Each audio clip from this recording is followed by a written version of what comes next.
Ankleshwar national highway number 48 પર સહયોગ hotel નજીક ટેન્કર અને ટેમ્પો વચ્ચે અકસ્માત બાદ એસિડ ભરેલી ટેન્કર પલટી મારી જતા ફાયર વિભાગની ટીમ દોડી ગઈ હતી.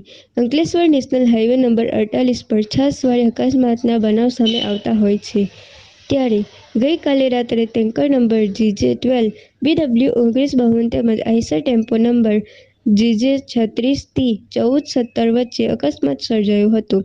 જેમાં અકસ્માત બાદ ટેન્કર રોડના વચ્ચોવચ્ચ પલટી મારી જતા ત્રણેય ટ્રેક બ્લોક થઈ હતી.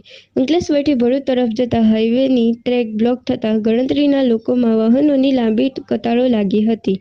સદનસીબે અકસ્માતમાં કોઈ જાનહાનિ અહેવાલ સામે આવ્યો નથી. જો કે ટેન્કરમાં એસિડ ભરેલો હોય જે લીકેજ થવાની શરૂઆત થતાં ફાયર વિભાગને જાણ કરાઈ હતી.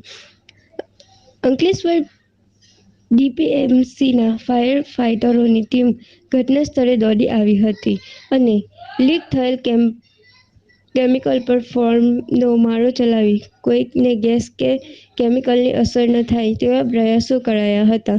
અકસ્માતગ્રસ્ત વાહનોને ક્રેનની મદદથી રોડની સાઈડમાં ખસેડી રસ્તો ખુલ્લો મૂકવામાં આવતા હાઈવે ફરી વાહનો માટે રાબેતા મુજબ શરૂ થયો હતો. યાકુબ પટેલ, ભરૂચ.